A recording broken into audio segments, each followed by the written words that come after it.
दोस्तों, जैसे कि आप सभी जानते हैं कि एसआरके की फिल्म जवान का टीजर रिलीज हुआ है और आज मैं उसी का रिव्यू करूंगा। लेकिन अगर आपने अब तक चैनल सब्सक्राइब नहीं किया तो कर लो और घंटी नहीं दबाई तो घंटी दबा दो, क्योंकि घंटी दबाओगे तो आपको नोटिफिकेशन जरूर मिलेगा। टीजर के बारे में बात करने से पहले आपको यह बताना जरूरी है कि 2013 में एसआरके की फिल्म आई थी चेन्नई एक्सप्रेस और वो एक हिट फिल्म थी।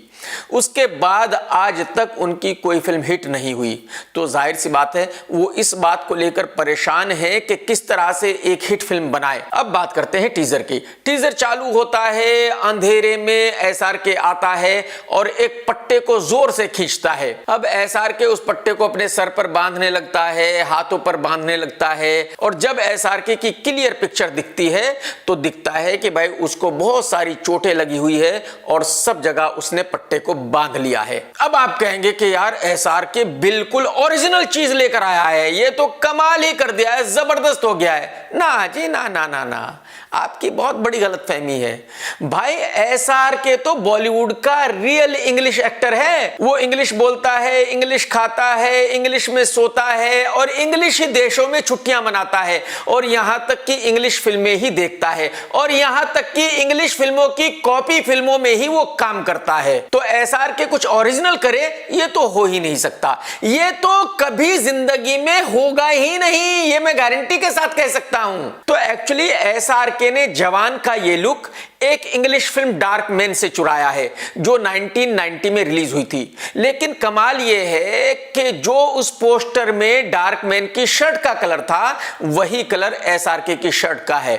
भाईजान, अगर शर्ट का कलर चेंज कर देते तो क्या प्रॉब्लम हो जाती? कम से कम इतना तो कर ही लेते, इतना तो ओरिजिनल बनता ही है। एक्चुअली एसआरके को कहानी की नॉलेज है जीरो, तो वो किसी ओरिजिनल कहानी पर फिल्म बनाने का रिस्क नहीं लेते। एसआरके ये मानते हैं कि वो सुपरस्टार बने हैं इंग्लिश फिल्मों की कॉपी फिल्में करके, जो डर थी, बाजीगर थी, तो जिस फॉर्मूले के अंडर फिल्में करके वो सुपरस्टार बने हैं, जाहिर सी बात है अभी भी उसी फॉर्मूले पर काम करेंगे। वो किसी और फॉर्मूले को यूज क्यों करेंगे, रिस्क क्यों लेंगे?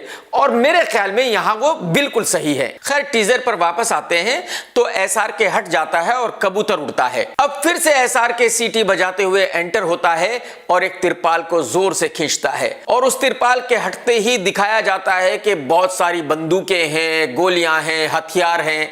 यानी इस सीन से यह साबित हो जाता है कि यह फिल्म एक फुल टाइम एक्शन फिल्म है और जब फिल्म एक्शन है तो जाहिर सी बात है एसआरके इस फिल्म में फुल टाइम एक्शन करेंगे। अब मेरी प्रॉब्लम यह है कि भाई साहब 60 साल की उम्र में आप एक्शन कैसे करोगे? अगर आप करोगे तो 90% डुप्लीकेट करेंगे, 10% आप करोगे। वो 10% करते हुए भी अगर कमर में मोच आ गई तो 6 महीने चारपाई पे लेटना पड़ जाएगा। तो ये रिस्क क्यों ले रहे हो भाई साहब आप? अब एसआरके साहब ये कहेंगे कि भाई मैं तो सुपरस्टार ही ऐसी फिल्मों से बना हूं। अरे भाई साहब, जब आपकी एज 30 से 40 साल थी और आप एक्शन करते थे तो बढ़िया लगते थे और उस जमाने में बढ़िया लगते थे क्योंकि उस जमाने में आप जैसा कोई दूसरा हीरो था नहीं। अब आज की प्रॉब्लम यह है कि जैसे एक्टर्स की फिल्में लोग देख रहे हैं वैसे आप हो नहीं। आपकी हाइट 5 फीट 5 इंच, आपका वेट 60 kg, तो ऐसी कदकाठी का हीरो एक्शन हीरो कैसे हो सकता है? बड़े बड़े गुंडों के साथ लड़ते हुए आप अच्छे कैसे लग सकते हो? एनीवे, आप फिल्म तो अपनी मर्जी से ही करोगे, किसी और के कहने से तो नहीं करोगे। आप रिस्क ले रहे हैं, ये आपकी मर्जी है। खैर, वापस टीजर पर आते हैं तो फिर से कबूतर उड़ता है और एसआरके के हाथ के पास आकर बैठता है। भाई साहब, मुझे ये बताइए, अगर इसमें कबूतर ना उड़ाए जाते तो फिल्म को क्या फर्क पड़ जाता? और कबूतरों के उड़ने से फिल्म को क्या फर्क पड़ रहा है?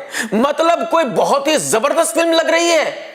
ऐसा बिल्कुल नहीं है भाई साहब। अब इसके बाद अंकल एसआरके बैठ जाते हैं और बैठकर खूब गोलियां चलाते हैं, खूब गोलियां चलाते हैं। यह सीन तो बिल्कुल परफेक्ट है क्योंकि इस उम्र में खड़े होकर गोलियां चल नहीं सकती भाई, तो बैठकर चलाना बेहतर है। बैठकर चलाने में यह है कि कमर में मोच आने का डर नहीं है। अब इसके बाद एसआरके हंसता है और कहता है रेडी, यानी एक्शन के लिए फिर से रेडी है।